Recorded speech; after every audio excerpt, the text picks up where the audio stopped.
El día de hoy estamos grabando porque ayer fue 26 de marzo y en este día se celebra el Día Mundial de la Lucha contra el Cáncer de Cuello Uterino. Y por esta razón les tenemos como invitado al doctor. Bienvenido. Listo, pues muchas gracias por la invitación. Es para mí un placer que me hayas contemplado para este trabajo. Que más que trabajo lo veo cómo lo disfrutas, ¿no? Ay, sí, muchísimo. Me he percatado cómo llevas a cabo el trabajo y sobre todo la intención de hacer más fácil el lenguaje, que a veces llega a ser un poquito tedioso, el lenguaje médico para aterrizarlo a un lenguaje más aplicativo. Correcto. Pues ahorita preséntate, cuéntanos dónde te podemos encontrar, cuáles son tus redes sociales, cuéntanos todo eso. Y principalmente también cuéntales a los pacientes de dónde eres egresado y todos tus credenciales. Muy bien. Pues yo soy el doctor Mario Díaz Martínez, soy oncólogo médico. Como bien lo comentaste, soy egresado del Hospital de Oncología Siglo XXI, ya hace 10 años que ejerzo la medicina en la oncología aquí en la zona de Córdoba. Ujú. Y ese es el hospital donde yo me formé, mi hospital Alma Mater, le decimos. Y bueno, actualmente me encuentro laborando para la institución pública, que es el Seguro Social, y Ujú. también llevo a cabo mi práctica privada en la zona de Córdoba, Fortín. Estamos ubicados en Can Médica, aquí en Avenida Los Pinos número 47, en la colonia Shangri-La. Ahí creo que aparecerán los detalles del contacto por si algo se ofrece. Perfecto. Pues muy bien. El día de hoy vamos a estar platicando sobre el cáncer de cuello uterino, que es una enfermedad que afecta a muchísimas mujeres y pues ahorita nos vamos a enfocar a mujeres porque son las que tienen o padecen de esto, ¿no? Y para que quede más claro, pues, ¿qué es el cáncer cervicouterino? Bueno, el cáncer cervicouterino es una entidad muy común. Realmente estamos posicionados en los países de un alto impacto en cuanto a la presentación, es decir, la incidencia que tanto se presenta el cáncer en el mundo. Somos un país muy frecuente en cáncer cervicouterino y justamente es un tumor que ocurre, que se localiza en los órganos genitales femeninos, en la parte interna donde se localiza el cuello de la matriz. El cuello de la matriz es una área susceptible justamente de afecciones, principalmente infecciones por virus, que es básicamente la causa principal del cáncer del cuello de la matriz. Okey. Y el cuello de la matriz lo podemos entender, o yo más o menos de repente lo puedo asemejar a el globo, y por donde inflamos el globo, que el cuello uterino es por donde inflas el globo, y toda la matriz, pues, es el globo, ¿no? En sí. Sí, es Y lo una, que ajá. es una buena forma de expresar cómo se considera, cómo se encuentra anatómicamente el cuello de la matriz, que es la parte interna por dentro de la vagina y es justamente el introito hacia el útero. Okey, padecer, este tipo de cáncer. Claro, sabemos que algunos cánceres tienen alguna trascendencia genética. En este caso, el cáncer cervicuterino tiene una etiología infecciosa. La principal causa en la mayoría de los casos de cáncer cervicuterino, pues es la infección por el virus de papiloma humano, ¿no? Y bueno, hablar un poquito qué es esto, justamente es un virus que se transmite habitualmente y que se localiza en el sitio de las mucosas o la piel. Sin embargo, hay algunos subtipos o algunos tipos de virus que poseen algún potencial de producir daño y que pueden producir cáncer. No todas las infecciones por virus de papiloma humano producen cáncer, pero algunos subtipos de virus de papiloma humano poseen un riesgo más alto de tener cáncer o de hacer cáncer. Bien, ¿y cómo es que puede llegar a contagiarme? Es decir, ¿por qué si habitualmente de repente sabemos que tenemos, no sé, bacterias y algunos de estos microorganismos en todo el cuerpo, por qué es que me puede llegar a afectar justamente a ese nivel? O sea, qué me tiene que pasar a mí para que yo me pueda infectar? Justamente hablando de cáncer cervicuterino y de la infección inicial a nivel cervical, pues tiene que ver el contacto sexual, perdón. Y ese es el factor de riesgo, ¿no? Dentro de algunas prácticas a lo mejor no cuidadas y que a pesar de algunos métodos de barrera como preservativo, Ujú. no impide la posibilidad de que haya una infección. Entonces, la infección no se da porque utilices sanitarios públicos, porque vayas a una alberca, porque compartes alguna ropa, seguramente no, pero más bien es el contacto directo que existe en una persona infectada y una persona no infectada. Es decir, lo podemos resumir en el contacto sexual ajá, el contacto de secreciones, podría también decirse, el contacto así directo es lo que hace que te contagies. Entonces podemos tomar como mentira de que se contagiaron en el baño, de que se contagiaron por ir a una alberca o cosas así que de repente hemos escuchado a muchas mujeres que les pueden decir, ¿no?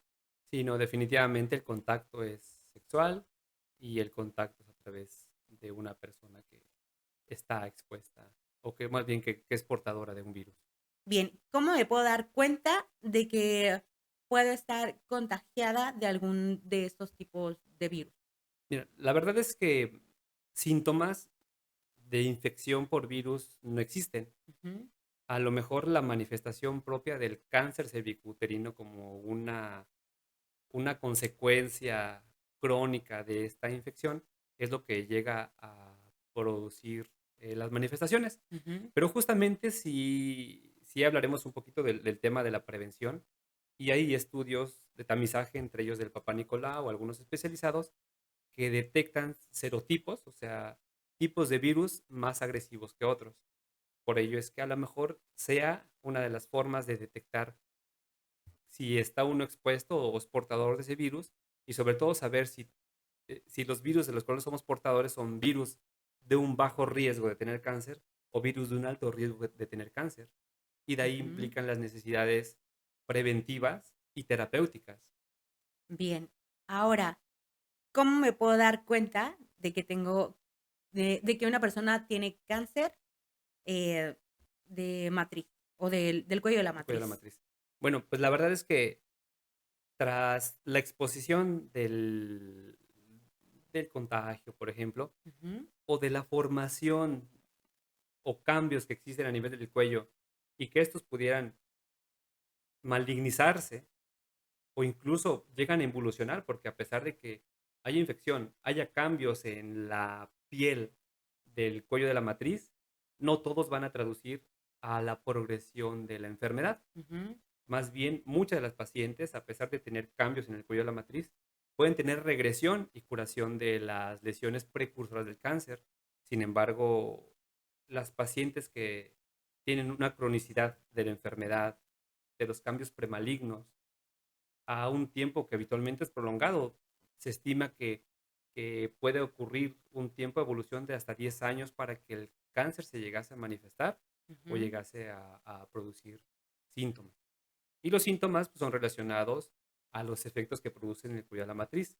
Un síntoma importante es sangrado y sangrado durante el acto sexual es un síntoma que es frecuente, Ujú. pero sin embargo, no queremos que los síntomas existan. Justamente, muchas de las veces cuando hay síntomas, puede avisar de un problema quizá un poco más avanzado de lo esperado. Bien, entonces, ¿cómo se puede dar una mujer cuenta de esto? O sea, si el problema ya está muy avanzado, tempranamente hay alguna forma de poderte dar cuenta. Pues la verdad es que la piedra angular de que no pase nada de esto justamente es la prevención. Pero desafortunadamente cuando ya se instaló la enfermedad, pues produce algunos síntomas. Sangrado es el síntoma principal. Darse cuenta antes, esperando algún síntoma, la verdad es que creo que no es lo deseable. Por eso existen las medidas de prevención, ¿no? Cada país y habitualmente en el mundo se comparten ciertas medidas de prevención que va dirigida a cierto grupo poblacional, Ujú. eh, con la frecuencia que tengan que hacer los estudios y las recomendaciones para de qué edad hacer los estudios. Eso es lo deseable, ¿no? Para que no se presente la enfermedad o Que se no se desarrolle. detecte antes de que incluso de síntomas. Bien, ahora acabas de mencionar algo muy importante. ¿Cuáles son las edades de presentación? Bueno, la verdad es que no hay una edad tan determinada. Sí hay una mediana de edad donde el cáncer cervicuterino da a personas de más de 50 años, ¿no? Ujú. Aunque esto no es una normativa, puede haber cáncer cervicuterino en personas muy jóvenes, a lo mejor 18, 20 años. Regularmente es una enfermedad de más adultas, 40, 50, y no exime también a las pacientes de edad mayor, 60 años en adelante. Sobre todo estas personas que nunca accedieron a un estudio de prevención para búsqueda de esta enfermedad. Ahora que lo mencionas, ¿cuáles son los estudios de prevención? ¿Qué tengo que hacer yo como mujer para poderlo prevenir? ¿Qué estudios me hago? Bueno, eh, las recomendaciones es que en la edad adulta accedamos a hacer estudios de Papa Nicolau. La recomendación puede ser que a los 21 años, a partir de los 21 años, tengamos que hacer estudios de Papa Nicolau. Y la recomendación entre algunas guías internacionales es que a lo mejor hacer Papa Nicolau cada 2 años, o si al Papa Nicolau se implementan medidas para determinar virus de papiloma de alto riesgo, a lo mejor si no se presentan, se puede extender a hacer Papa Nicolau hasta cada 5 años. Entonces, termina siendo no tan incómodo, ¿no? Un Papa Nicolau cada 5 años con una prueba a lo mejor más específica para determinar serotipos de BPH. A lo mejor cada 5 años se vuelve un estudio que no es tan complicado y tan difícil y tan penoso, ¿no? Porque a lo Ujú. mejor también es un tema, ¿no? Porque accesible es muy accesible. La verdad es que en donde se hacen estudios hay ginecólogos muy experimentados y la verdad es que desde las comunidades hasta las ciudades más grandes es el estudio muy, muy accesible. Esa es pues, parte de las recomendaciones. Ok. Empezar a hacer estudios, la recomendación 21 años en adelante, A partir del inicio de vida sexual activa, pero no, ¿o no no? tan al inicio, Ok. ¿no? Siempre que preguntamos esto con los colegas, con los doctores que están en práctica, les pregunto, ¿a qué edad se inicia a hacer Papa Nicolau? Y dicen, pues tras el inicio de la vida sexual activa, ¿no? Y Ujú. eso es sui generis, ¿no? Porque puede ser a la semana, al mes, al año, ¿no? Y la verdad es que no es tan inmediato. Como sabemos que la vía evolutiva del cáncer no es tan pronta, entonces se prefiere hacer 3 años después del inicio de la vida sexual activa, ¿no? Ok. Por ejemplo, si una persona inició o tuvo algún contacto sexual a temprana edad, un ejemplo, 16 años, Ujú. quizá 3 años después, esta mujer debiera empezar a hacer estudios de Papa Nicolau. Ok, muy bien. Bueno, ya hablamos parte de la prevención, parte de alguno de los síntomas. Ahora viene la pregunta. Una paciente que se le diagnostica este tipo de cáncer llega, pregunta, y dice, ok, tengo cáncer, ¿y ahora qué sigue?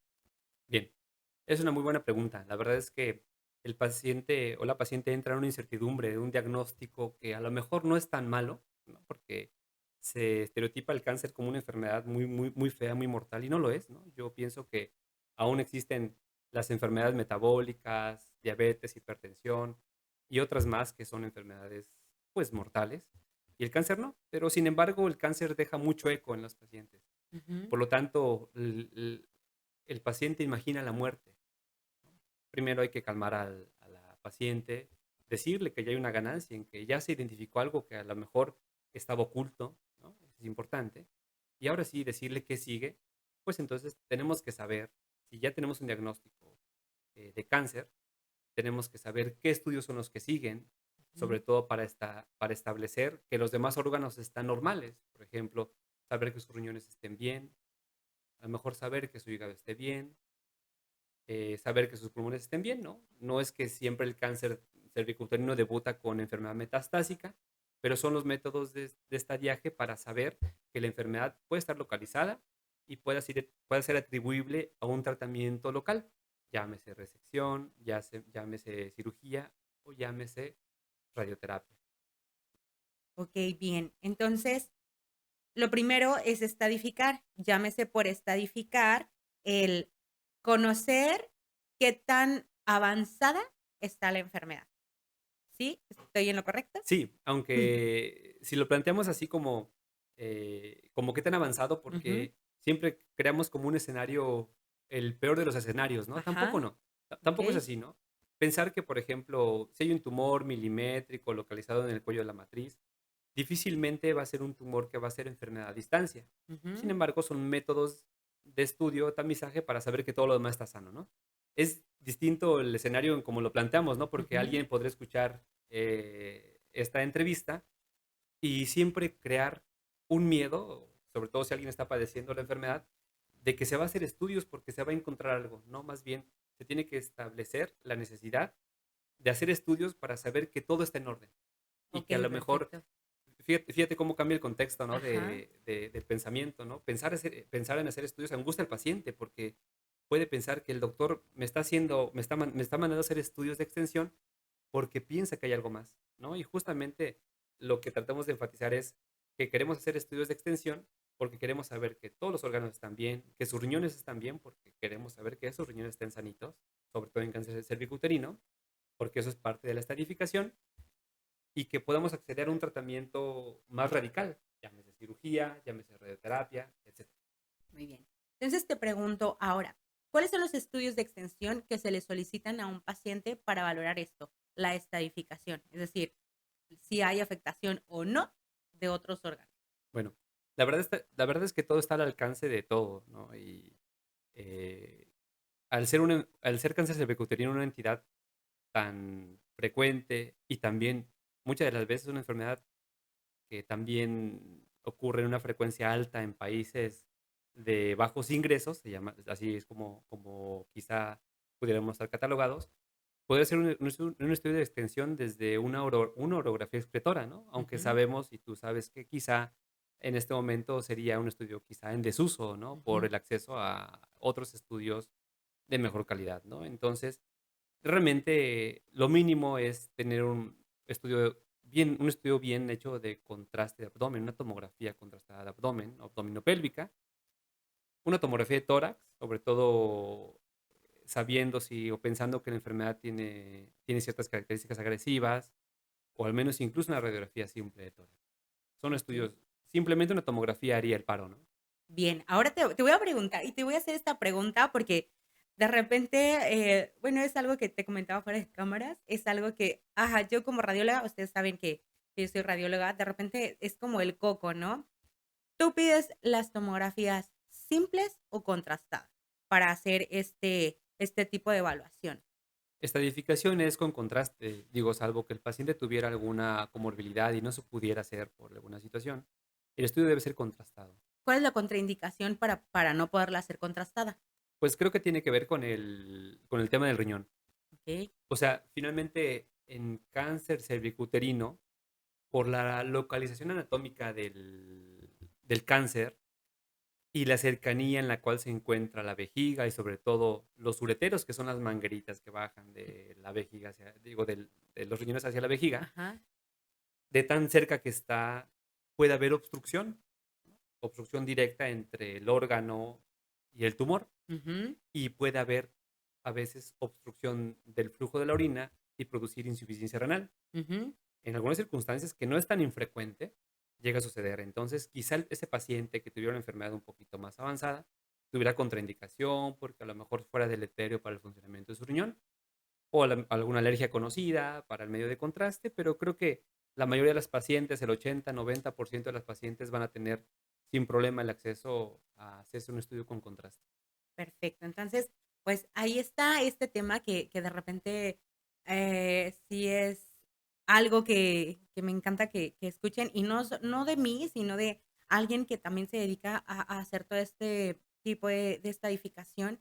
¿Por qué? Porque es importante que cuando soliciten una tomografía, la soliciten contrastada. Ahora, no es obligatorio que un médico general o que hasta un oncólogo, un especialista, sepa qué tipo de no sé, qué tipo de protocolo vamos a usar, o si vamos a meter contraste IV rectal o u oral. Simplemente pueden solicitarlo contrastado y ya acá en el departamento de radiología nos podemos encargar de hacer los protocolos, ¿no?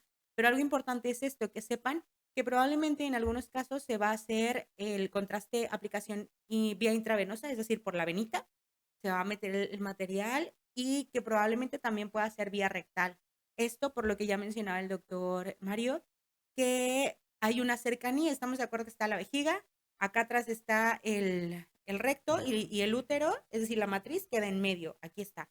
Entonces, si hubiera mayor afectación, ¿qué pasa? Invade los otros órganos. Por eso es que hay que administrar el contraste, ¿no? Para hacer como interfaces, como capas para diferenciar si hay afectación o no. Entonces, no crean que uno mete contraste por nada más meterlo, sino porque queremos ayudarlo y queremos ayudar sobre todo a la otra persona que está detrás del tratamiento y quien les va a dar el seguimiento, ¿no? Se trata de trabajar en equipo, entonces, para que ahí lo tomen en cuenta.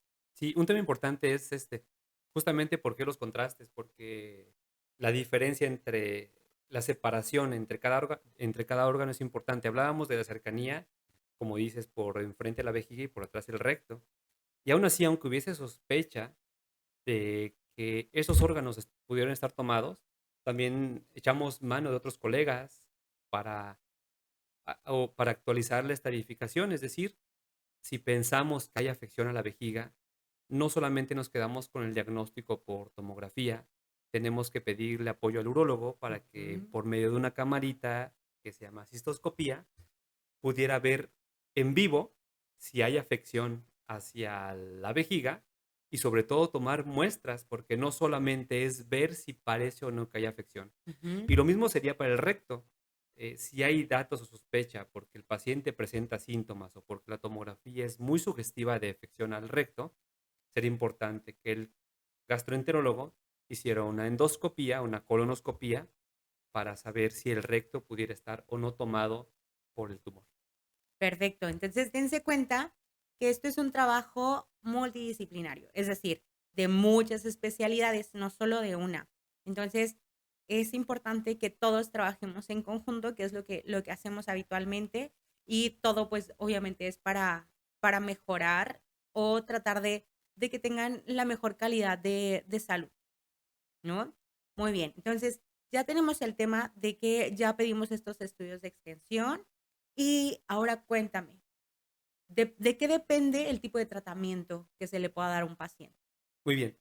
Esto es muy importante porque justamente el saber la etapa de la enfermedad, regularmente casi las enfermedades en cáncer lo estadificamos en uno, 2, 3 o 4. Y Ujú. eso tiene que ver qué tan chiquita es la enfermedad, por decirlo, o qué tan mediana es la enfermedad.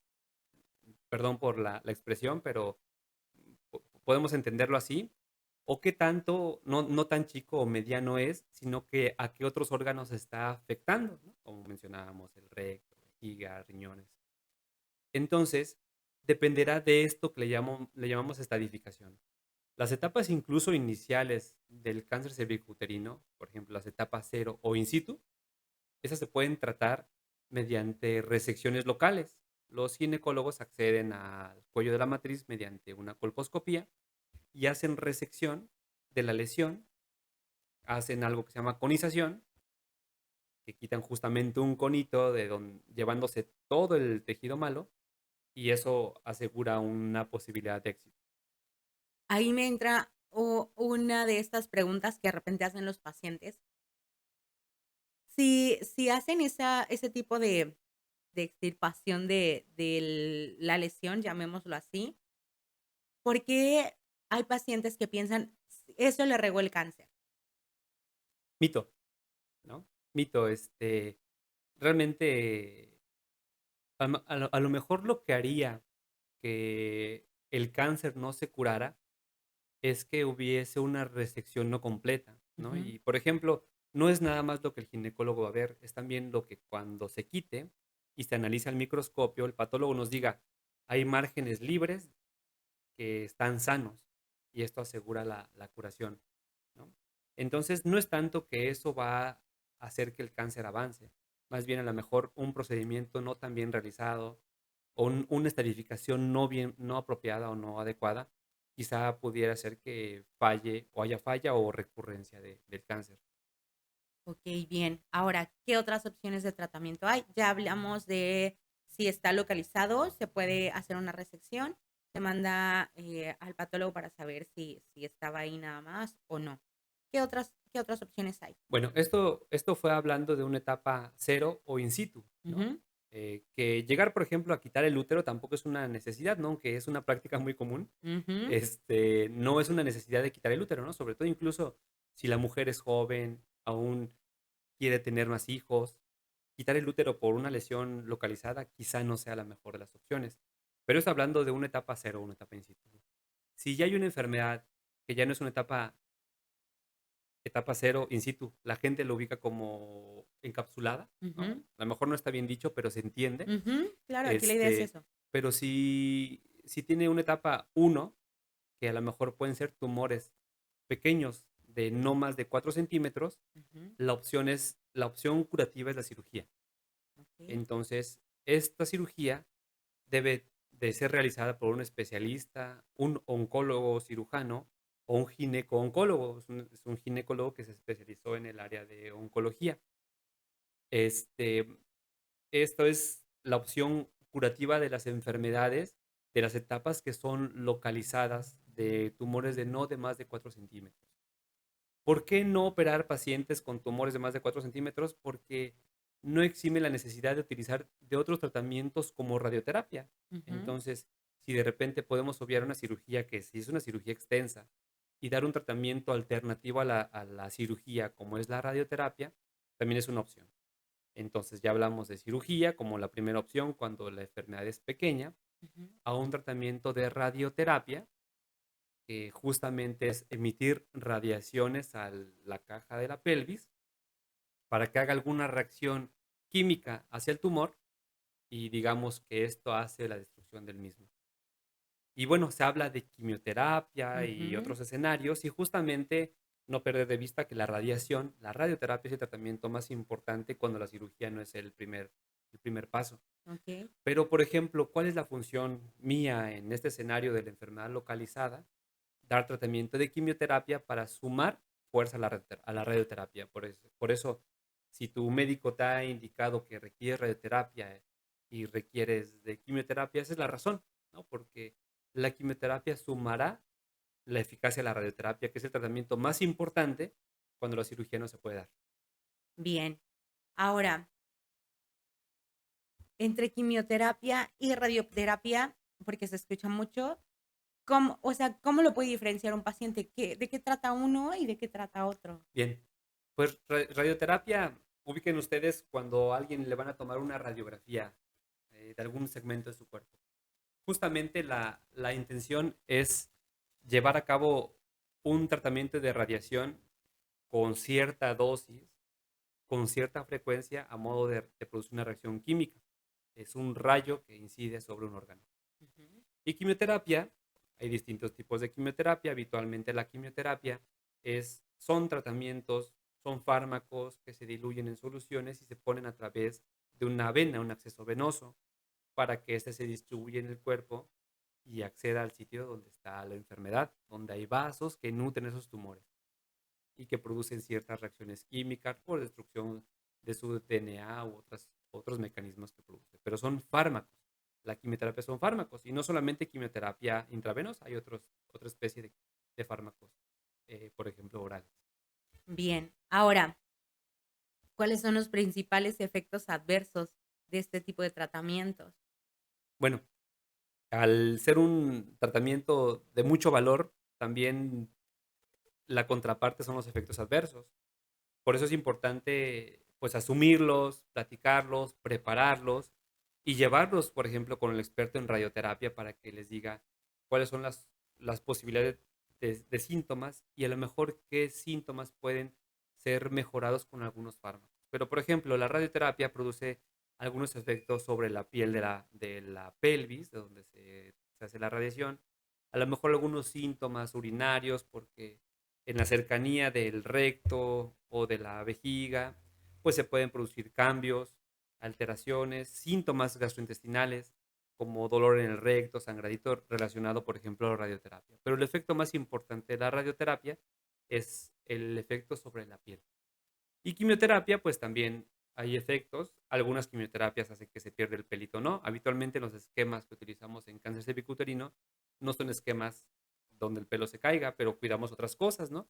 como el funcionamiento del riñón, que es muy importante, el efecto audiológico que producen algunos de los fármacos de quimioterapia, Ujú. el efecto de la neuropatía, es decir, alteración en la sensibilidad de las manos, los pies, por el efecto farmacológico de la quimioterapia, y el control, la prevención de náusea o vómito, que es muy importante, porque también hay esquemas de quimioterapia que producen más o menos síntomas de náusea.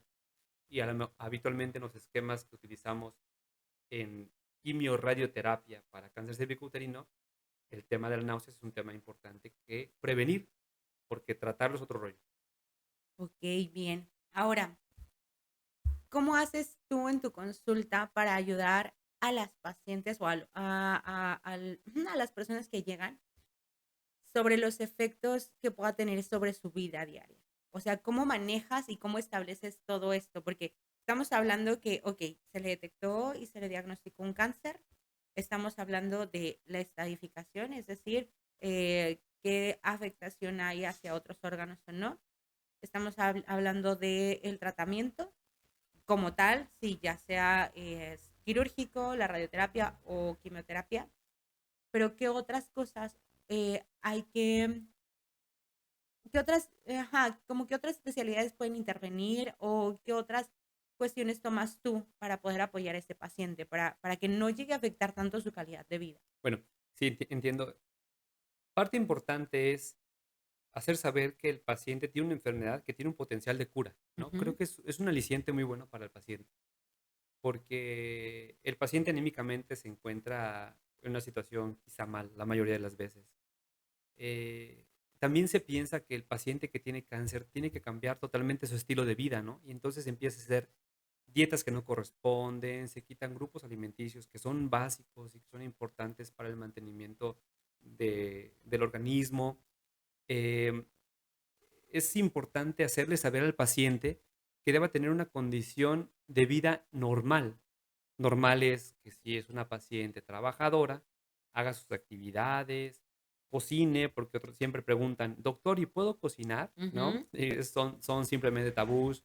Doctor, ¿puedo quitar? No estoy comiendo res porque me dijeron que es mal y no es cierto, ¿no? Más bien establecer una conducta normal como lo haría su otro familiar, ¿no? Evidentemente, cuando el paciente está en tratamiento, pues cambian algunas situaciones, los síntomas hacen un poquito de cansancio, hacen que el paciente requiera cierto reposo más que alguien en la vida cotidiana, pero la recomendación es haz tu vida, haz tu vida. Y eso anímicamente al paciente le ayuda para subsistir, para no estar con el pensamiento negativo y es importante. Y bueno, ¿qué especialidades apoyan al paciente que ya tiene un diagnóstico de cáncer? Pues es importante varios grupos, ¿no? Ya mencionábamos al urólogo, al gastroenterólogo para el manejo de los síntomas digestivos. Es importante una atención psicológica, ¿no? Es tan importante. A veces hay mucha resistencia. El paciente, y más el paciente oncológico, yo creo que así somos todos, ¿no? En Ujú. algunos problemas de estrés donde yo puedo resolverlo, ¿no? Pero la cabeza manda Sí, y claro. es importante darle el valor a cada una de las personas, sobre todo que te manejan médicamente algún síntoma y mentalmente este síntoma que a veces es más difícil de tratar, ¿no? Bien, ahora, aquí en Córdoba, hablando ya de esta región, ¿hay grupos o hay algún lugar en donde, porque sabemos que es una enfermedad que puede llegar a ser muy costosa, ¿no? Y hay pacientes que de repente no tienen tantos recursos. Lo primero que tienen que hacer, obviamente, es acudir con el especialista para que se pueda dar e iniciar el tratamiento. Pero, ¿hay algún grupo que tú conozcas o que sepas que pueda estar involucrado en esto y que pueda apoyar a las pacientes que de repente no tengan tanto acceso? No conozco. A lo mejor estos grupos están un poquito más centralizados a ciudades grandes Ujú. donde pueden dar apoyos. Por ejemplo, para el acceso de enfermedades consideradas como catastróficas, pues las instituciones tienen acceso a los tratamientos incluso libres o de bajo costo, ¿no? Ujú. Grupos como fundaciones no conozco, al menos para el tratamiento del cáncer cervicuterino no existen. Pero, por ejemplo, hay una situación que a lo mejor olvidamos que es la investigación médica, ¿no? Ujú, Y fíjate que la investigación médica nos da acceso en personas que a lo mejor no tengan el acceso a mejores tratamientos y que en algunos grupos dentro del estado o fuera del estado de Veracruz se dedican a la investigación médica, investigación médica formal, o sea, ujú. investigación médica mundial, donde el paciente con cierto diagnóstico de enfermedad pueden entrar a algo que se llama ensayo clínico para que ese ensayo clínico absuelva, perdón, el costo de la terapéutica con fines de mejora de la ciencia. Quizá es a lo que yo sí podría abonar y que sí, quizá la cultura de dejar de pensar que eso es como una situación en la cual si me someto a ensayo clínico me siento como ratón de Ujú. laboratorio y no es cierto, ¿no? Accedes a tratamientos que al final son tratamientos de primer mundo, ¿no? Pero quizás es donde el apoyo ahí sí es total, donde hay ensayos clínicos.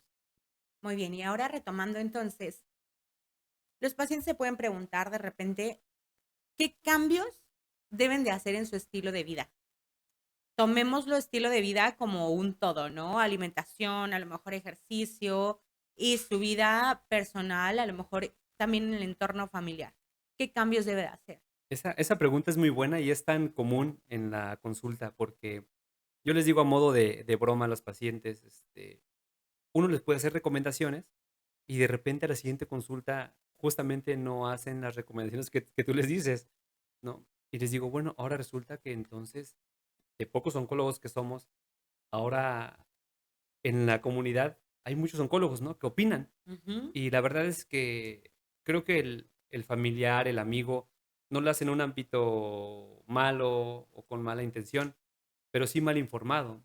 Entonces, desde que hagan dietas de ciertas circunstancias, desde que consuman terapias alternativas que lejos de que no sirven, pueden afectar, o de que cambies o de que hagan cambio en su alimentación y su estilo de vida.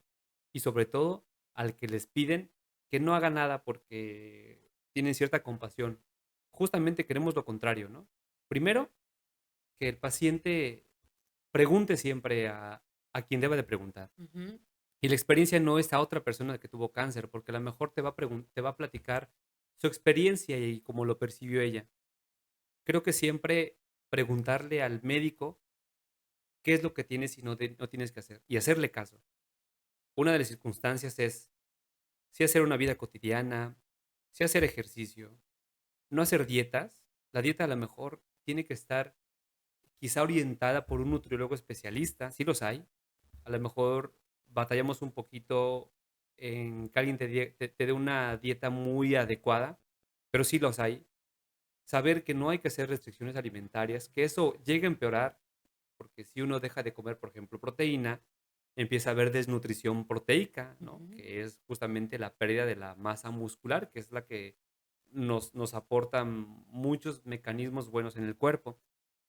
Es muy común y muy dado que el paciente cambia su dieta tipo vegana a no comer proteína y a comer frutas y verduras.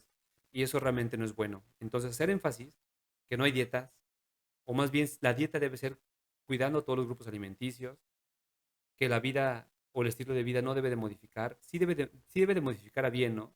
Que si a lo mejor estás con mucho peso, mejorarlo, no espantarse porque hay pérdida de peso. Al paciente con cáncer le puede mucho que pierda peso y le interesa mucho tener ganancia de peso, sea como sea, y se sienten contentos porque ganan de peso. Pero luego esa ganancia de peso no es de una ganancia buena por una buena nutrición. Y el tema que te decía sobre las terapias alternativas es un mal en todos lados. Algunos con buena intención, otros no, porque hay gente que también vende cosas que con cierta esperanza el paciente los compra, los consume y que lejos de que nos gustaría decir lo contrario, que sí sirven, Ujú. lejos de que no sirven, crean problemas para la salud. O retrasan, ¿no? Y sobre todo retrasan, ¿no? Ahora que te comenté alguno de los casos, son casos de verdad tristes. Pues cuéntanos uno de estos casos. Pues mira, la verdad es que historias son muchísimas, ¿no? Yo puedo decir que afortunadamente muchas son historias de éxito. Ujú. Y esto es para suavizar un poquito como el tema de que el cáncer no es una entidad mortal. Pero desafortunadamente no siempre nos encontramos entidades tan tempranas o a situaciones en donde el acceso a la salud es tan pronto. Pero también nos encontramos a situaciones de personas, incluso médicos, que su ética no es tan buena y que acceden a dar tratamientos donde curan todo, ¿no? Por ejemplo, dicen que curan el cáncer, Ujú. pero la verdad es que cáncer, hablar de cáncer es hablar de cuál cáncer. Podremos hacer 80 videos de esto hablando de un cáncer distinto y podríamos de ese cáncer hablar de 20 temas en base a la etapa de esa enfermedad. Fíjate, es tan diverso el cáncer y por lo tanto el cáncer no lo tratamos igual entre, entre tipo de cáncer, entre etapas, siempre es distinto. Los tratamientos son adecuados para cada situación, para cada paciente. Pero cuando ofertan tratamientos generales para tratar el cáncer, sabemos que algo está mal ahí. Ujú. Desafortunadamente, muchas personas entran en este juego de la oportunidad, ¿no? Del decir, hago lo que sea con tal de curarme y a lo mejor es donde se pierde el tiempo. Entonces, si hay casos tristes donde una paciente joven con un diagnóstico de cáncer, le hacen un diagnóstico un médico, porque el diagnóstico lo hace un médico, un ginecólogo, un oncólogo, y a la hora de tomar decisiones, por ejemplo, para tratarse con quimioterapia y radioterapia, acceden porque alguien les recomendó con un médico, ¿no?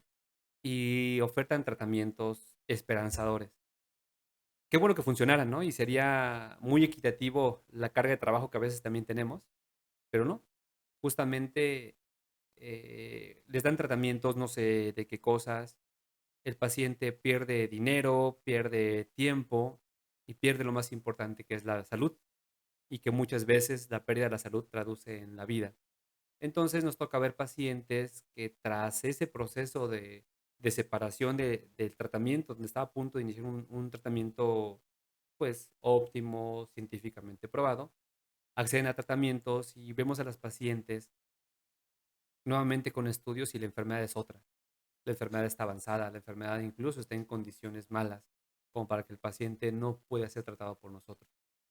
Entonces creo que sí hay muchas buenas, pero también algunas malas, que ojalá llegáramos a concientizar a que aunque sabemos que el sol sale para todos, como se dice, creo que trabajar de la forma más ética, profesional y responsable, creo que es el mejor consejo que debamos de hacer Ok, sí, claro, no jugar con la vida con de la las vida. personas, ¿no? Principalmente porque pues no sabemos si nos va a tocar a nosotros, ¿no? Principalmente. Ahora, yo por entrar acá en el... Esa paciente la viste tú Sí, y fue con alguien de aquí mismo de Córdoba. sí, Madre santa. un médico, Y era médico. es un médico que se expone como alguien maravilloso, Ajá. con múltiples credenciales y muchas de ellas falsas.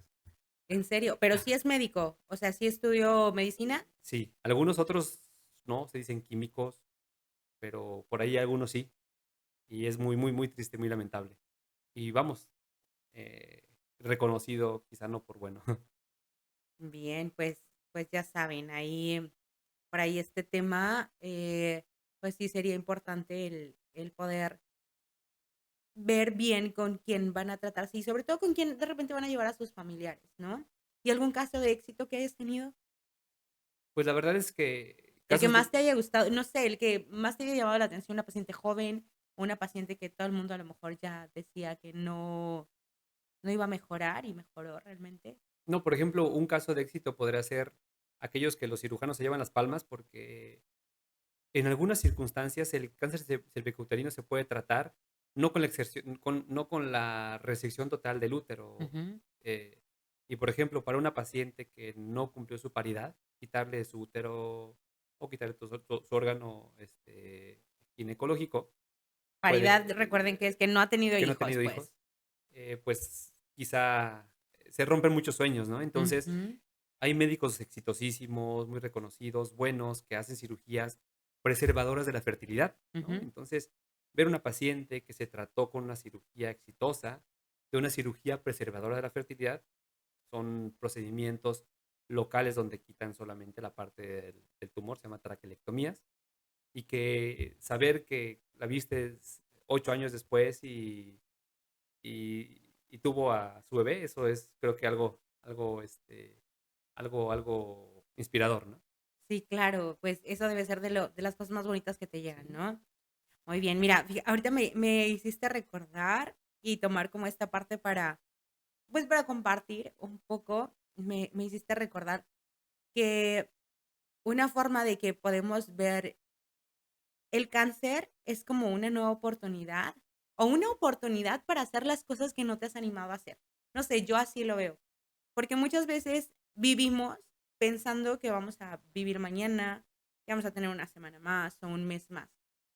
Pero creo que cuando tienes un diagnóstico de cáncer, como que la vida se te pone así como en charola de plata para decir, me tienes hoy, atrévete a hacer lo que no has hecho, lo que no has dicho, atrévete a ser esa persona que tanto quieres.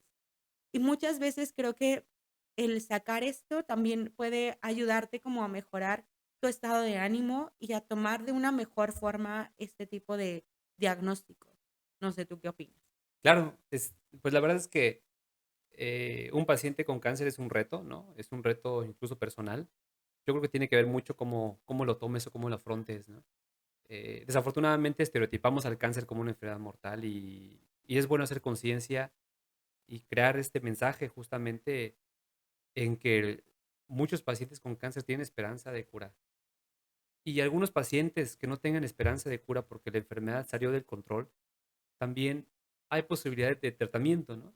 Si nosotros pensamos que la enfermedad de la diabetes es una enfermedad mortal, pues sí, sí lo es, pero es una Ujú. enfermedad crónica que se puede tratar y puedes tener una supervivencia buena. En un caso, por ejemplo, no tan afortunado, donde un paciente no pueda curarse, también hay opciones terapéuticas donde el paciente puede tener control de la enfermedad, mejoría de los síntomas y buena calidad de vida, ¿no? También no hay que olvidarlo. Y bueno, con respecto a esa parte filosófica de la vida, creo que sí te puede despertar a lo mejor en hacer mejor las cosas, en crear, en hacer algo que no habías hecho, en cambiar tu mismo estilo de vida, en valorar más las cosas que tienes, en valorar tu familia y todo lo que está en tu entorno. Creo que la vida tiene ese mensaje y aunque sabemos que estamos destinados a, a morir, sea por cáncer o no, ¿no? Porque la vida justamente es eso. Quizá el que tengamos ciertas pruebas ayuda a que podamos ver la vida de otro sentido, ¿no? Muy bien. Ahora, dime si tuvieras la oportunidad de que muchísima gente de aquí de Córdoba, y no solo de Córdoba, sino a lo mejor de varios países y de varios lugares te pudieran escuchar, ¿qué te gustaría que se llevaran a casa? Bueno, es importante que se lleven a casa la conducta de la responsabilidad en la salud. Es importante. Tenemos que ser responsables en llevar las recomendaciones médicas y sobre todo las de prevención. Siempre es mejor tener una conducta de prevención para evitar situaciones. Es importante apegarse a las medidas de prevención, es decir, hacerse estudios de prevención como Papá Nicolau. Mejor siempre hacer colposcopías con médicos experimentados para identificar tempranamente cáncer y lograr la curación. Es el primer punto. El segundo tema siguiente en la prevención justamente es acceder a las vacunaciones actuales para reducir la incidencia de las infecciones por VPH y que estas en algún futuro o que esto en algún futuro modifique la conducta natural de la enfermedad, es decir, que haya una menor incidencia de cáncer gracias a otras medidas preventivas como es, por ejemplo, la vacunación. Es importante, como tercer punto, el apego a las medidas, a las recomendaciones médicas. Es sumamente importante para llevar una mejor posibilidad de éxito. Siempre si te apegas a las cuestiones médicas, a las medidas, a las recomendaciones, pues tendremos un mejor éxito. La segunda es, digo la cuarta, ya vamos por la cuarta, es que tengamos no una medida radical de modificación del estilo de vida. Hay que ser muy conscientes de que hacer un cambio radical en el estilo de vida cuando ya te diagnosticaron cáncer, a lo mejor puede ser deleterio, porque creamos expectativas que hay algo malo en la alimentación que hicimos mal o algo en la vida que hicimos mal, pero Ujú. eso, por supuesto, no fue lo que causó el cáncer. Muy bien, pues entonces ya para cerrar, recuérdanos por favor dónde te podemos encontrar y todas tus redes sociales. Bueno, nos encontramos en Can Médica, que está ubicado en la Avenida de los Pinos, en la colonia Shangri-La, a unos pasos de la zona comercial de Shangri-La, la zona de bancos, etcétera. Habitualmente en un horario vespertino. Dejaremos por ahí los números telefónicos donde es muy fácil el tener la comunicación. Mis redes me encuentran en Facebook como especialista en cáncer, así lo encuentran. E Instagram es md-mario. Bien, hoy damos por terminado un episodio más de Médico de Bolsillo. Recuerden que yo soy la radióloga de Córdoba y me pueden encontrar en todas mis redes, TikTok, Instagram y Facebook como la radióloga de Córdoba. Y no olviden comentar si les gustó este nuevo formato. Estamos tratando de modificar cómo estamos manejando las cámaras y todo. Entonces dejen ahí su comentario si les gustó y o si regresamos al anterior porque obviamente hay que agradecer también a Heriberto, que es el productor, el manager y el editor, el todo el día de hoy.